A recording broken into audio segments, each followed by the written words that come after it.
Sambutan Presiden Republik Indonesia, Bapak Prabowo Subianto.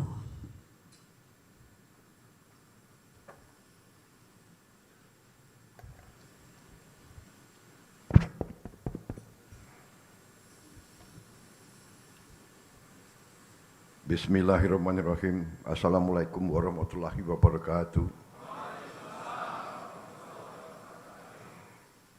Selamat pagi, salam sejahtera bagi kita sekalian.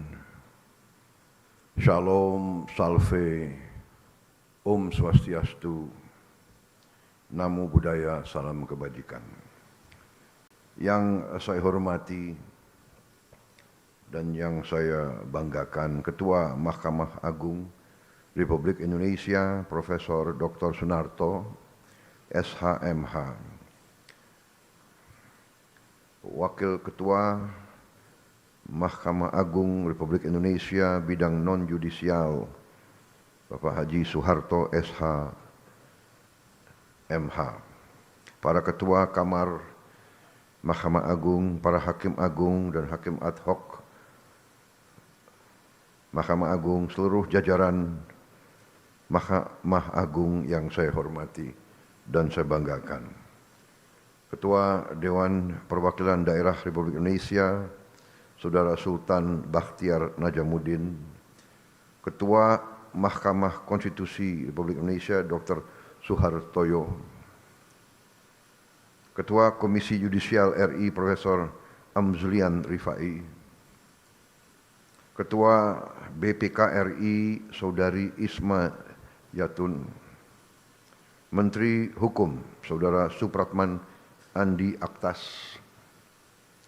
Menteri Sekretaris Negara Saudara Prasetyo Hadi, Sekretaris Kabinet Republik Indonesia Saudara Teddy Indra Wijaya,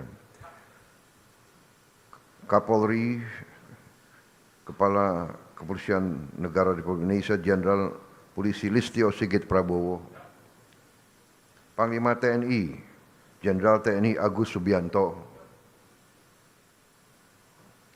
Wakil Menteri Koordinator Politik Keamanan, Letnan Jenderal TNI Purnawirawan Ludwig Friedrich Paulus.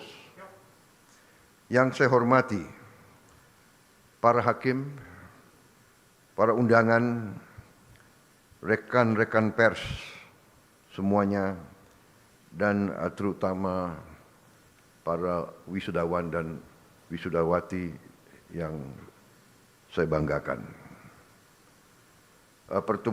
Pertama-tama tentunya sebagai insan yang bertakwa, marilah kita tidak henti-hentinya memanjatkan puji syukur kehadirat Tuhan Maha Kuasa Maha Besar yang memiliki sekalian alam atas segala karunia yang diberikan kepada kita. Kita masih diberi kesehatan sehingga kita dapat berkumpul di tempat yang sangat terhormat ini,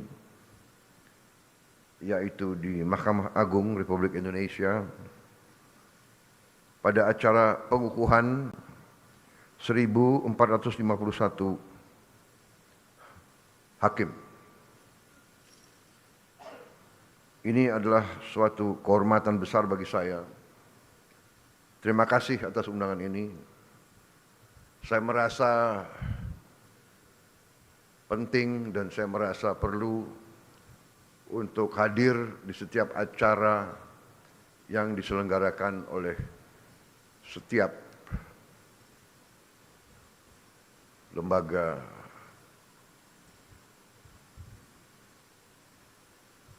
kehakiman, terutama Mahkamah Agung, Mahkamah Konstitusi, dan mahkamah-mahkamah lain. Saudara-saudara sekalian,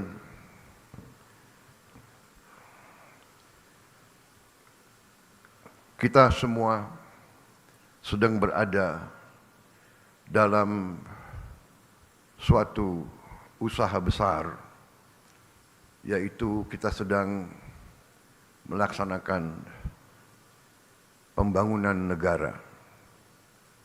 Pembangunan sebuah negara adalah perjalanan panjang ratusan tahun. Pembangunan suatu negara, suatu bangsa itu ternyata membutuhkan suatu elemen-elemen keberhasilan. Negara itu banyak. Kalau tidak salah sekarang sudah mendekati 200 negara di dunia ini. Ada negara yang hanya 200.000 orang punya negara. Pulau-pulau kecil. Ada negara yang 1 juta orang punya negara. Tidak banyak negara seperti kita. Hampir 300 juta, 285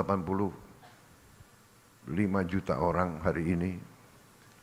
Tiap tahun naik hampir 5 juta. Tidak banyak negara seperti kita. Dan apalagi negara seperti kita itu negara yang terdiri dari ratusan kelompok etnis, agama-agama besar, ras-ras yang berbeda, bahasa-bahasa daerah, budaya yang berbeda-beda.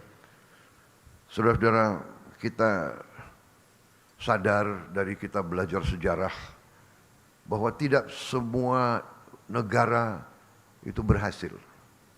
Negara itu dalam sejarah manusia tergolong 2 golongan besar. Negara berhasil dan negara gagal. The failed state and a successful state. Negara yang berhasil dan negara yang gagal. Failed state. Sebuah negara yang gagal adalah negara yang tadi tidak bisa memenuhi apa yang kita tentukan, pendiri bangsa kita tentukan sebagai tujuan-tujuan nasional. Melindungi, memajukan kesejahteraan umum, mencerdaskan kehidupan bangsa, menjaga ketertiban dunia. Kita tentukan, tapi ini tujuan nasional banyak negara. Yang pertama adalah selalu melindungi. To protect the people, to protect the territory. Saudara-saudara sekalian, unsur keberhasilan suatu negara dari kita belajar sejarah, unsur yang sangat penting adalah terdapatnya suatu sistem hukum yang menjamin keadilan bagi seluruh rakyatnya. Ini syarat negara berhasil. Negara yang tidak bisa memiliki sistem hukum yang menjamin keadilan, itu negara biasanya gagal. Sebuah negara akan mengalami tantangan. Bisa saya katakan ancaman. Apalagi negara yang kaya. Negara yang memiliki kekayaan dan sumber alam. Kekayaan dan sumber alam itu menjadi rebutan oleh bangsa-bangsa lain. Karena apa? Karena manusia itu hidup untuk survive. Untuk hidup, manusia itu sering akan melakukan apa saja untuk survive.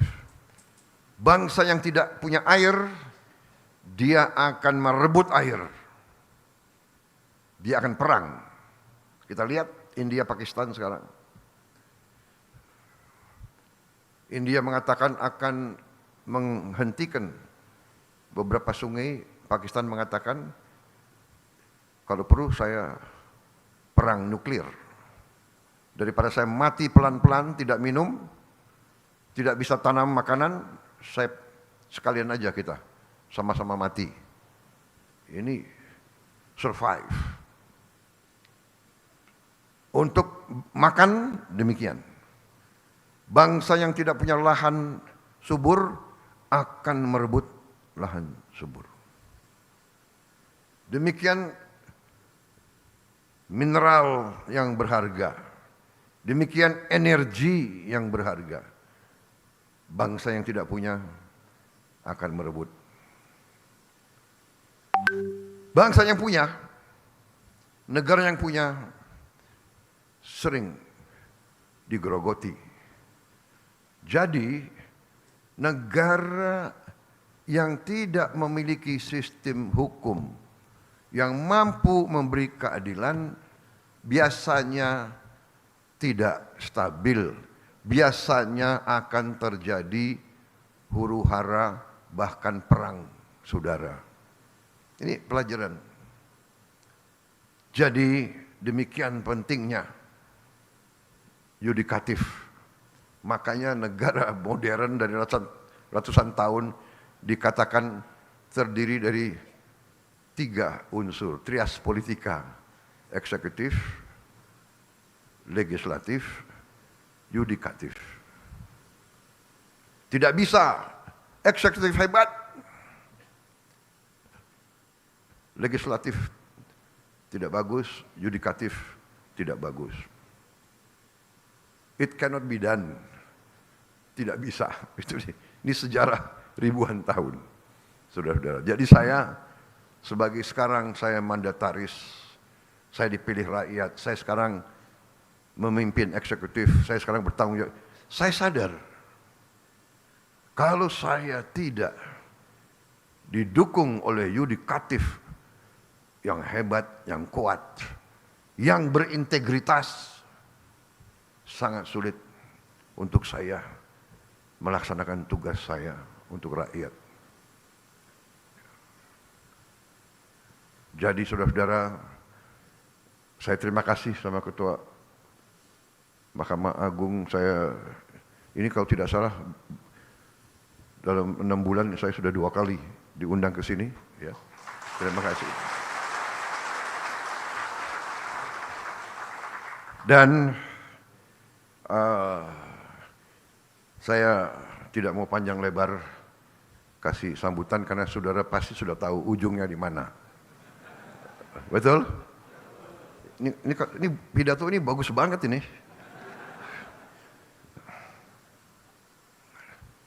Tapi intinya saya menegaskan betapa pentingnya para hakim.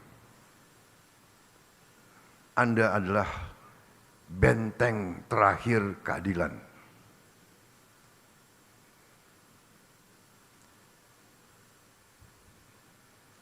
Orang miskin, orang kecil hanya bisa berharap kepada hakim-hakim yang adil. Orang yang kuat, orang yang punya uang banyak, dia bisa berbuat. Dia bisa punya tim hukum yang luar biasa. Tapi orang kecil hanya tergantung sama hakim yang adil. Hakim yang tidak bisa disogok, hakim yang tidak bisa dibeli, hakim yang cinta keadilan, hakim yang cinta rakyat. Saya kira itu yang ingin saya sampaikan, saudara-saudara. Rakyat Indonesia tergantung sama para hakim.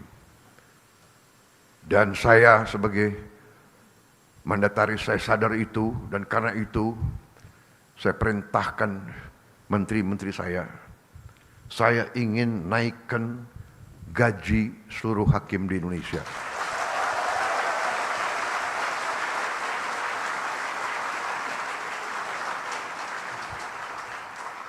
Cari uangnya. Enaknya jadi presiden tuh tinggal perintah-perintah. Yang pusing menteri-menteri. Terutama menteri keuangan. Saya minta dinaikkan. Datang ke saya, segini Pak, kurang.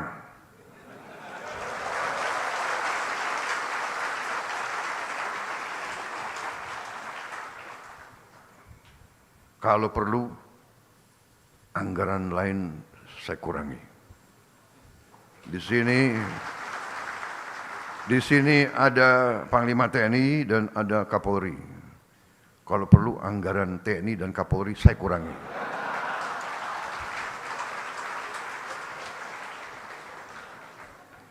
Percuma kita punya polisi yang hebat, tentara yang hebat. Si koruptor, si maling, si bajingan itu begitu ke pengadilan lolos. Kasihan ini anak buahmu, Kapolri. Jadi kita butuh hakim-hakim yang benar-benar tidak bisa digoyahkan, tidak bisa dibeli.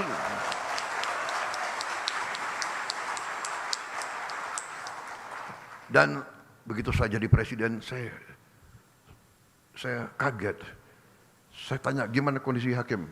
Pak, para hakim sudah 18 tahun tidak menerima kenaikan. 18 tahun. Padahal hakim-hakim menangani perkara triliunan.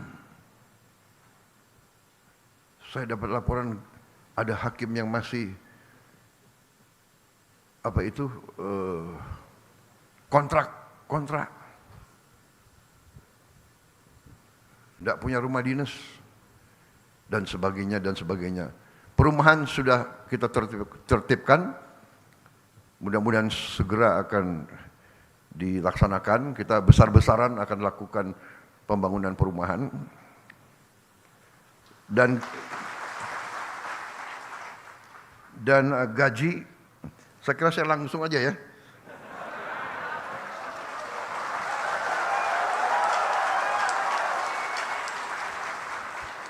Sebetulnya masalah gaji itu adalah paragraf kelima. Jadi masih ada 1, 2, 3, 4 paragraf lagi. Tapi udahlah, aku langsung aja deh.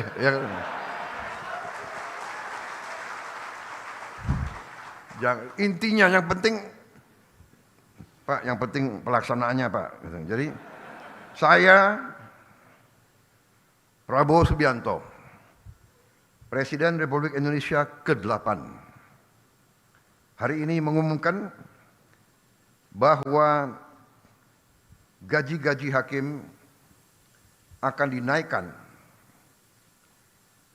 demi kesejahteraan para hakim dengan tingkat kenaikan bervariasi sesuai golongan, di mana kenaikan yang tertinggi mencapai 280%.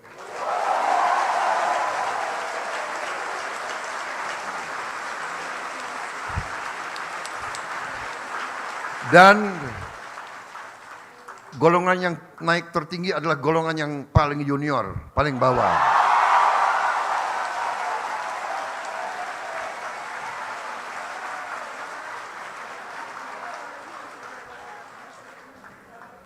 Tapi semua hakim akan naik secara signifikan, ya, secara signifikan. Dan saya monitor terus. Dan semua pegawai lain sabar. Sabar. Saya sudah lihat angka-angkanya, negara kita kuat, negara kita makmur, negara kita kaya.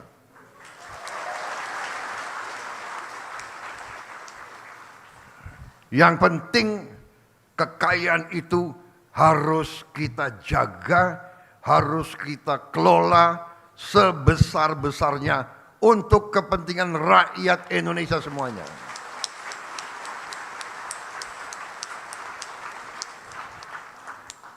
Itu perintah Undang-Undang Dasar,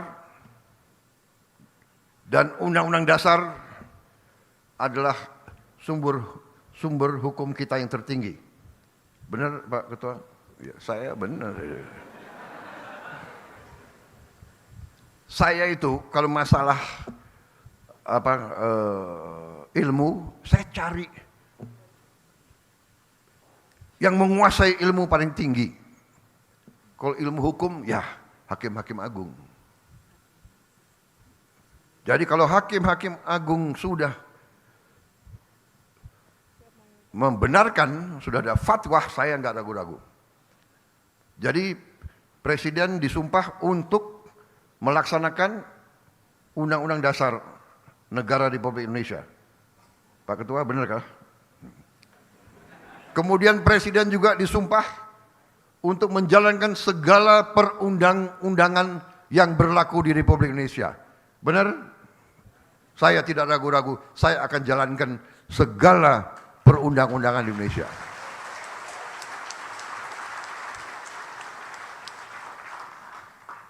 Saudara-saudara sekalian, saya kira cukup sekian. Yang penting itu kan. Saudara-saudara, semua unsur lain sabar. Saya menganggap bahwa saya tidak keliru, malah saya sebenarnya masih anggap ini kurang besar, tapi sudahlah. 18 tahun hakim tidak menerima. 3% aja enggak terima, benar. 5% aja tidak terima, benar. Hari ini Presiden Prabowo Subianto ambil keputusan naik yang paling junior 280%.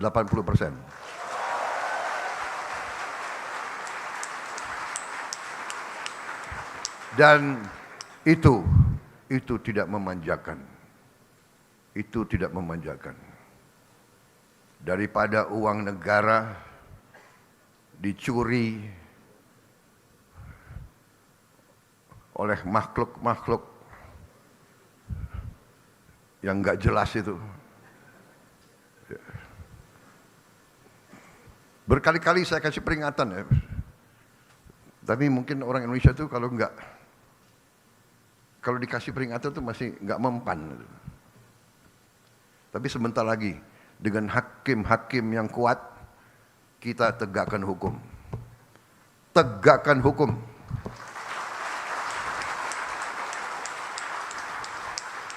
Siapapun melanggar hukum, siapa mau bikin macam-macam, patuhi hukum untuk kepentingan kita semua. Untuk kepentingan kita semua. Saya menjaga supaya orang tidak dipermalukan, tapi saya lihat banyak sekali mereka dikasih tanggung jawab oleh negara, menipu negara, bohong kepada atasan, mencuri uang rakyat, menganggap seenaknya. Tapi jangan khawatir, dengan yudikatif yang kuat, dengan penegak hukum yang kuat, saya percaya polisi akan bekerja dengan sebaik-baiknya. TNI mendukung, kejaksaan semua bekerja. Kita akan tertibkan negara ini.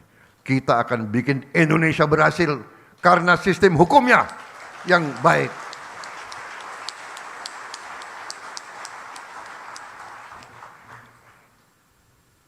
Yang lain normatif, menjaga marwah, profesionalisme, bla bla bla. Wassalamualaikum warahmatullahi wabarakatuh.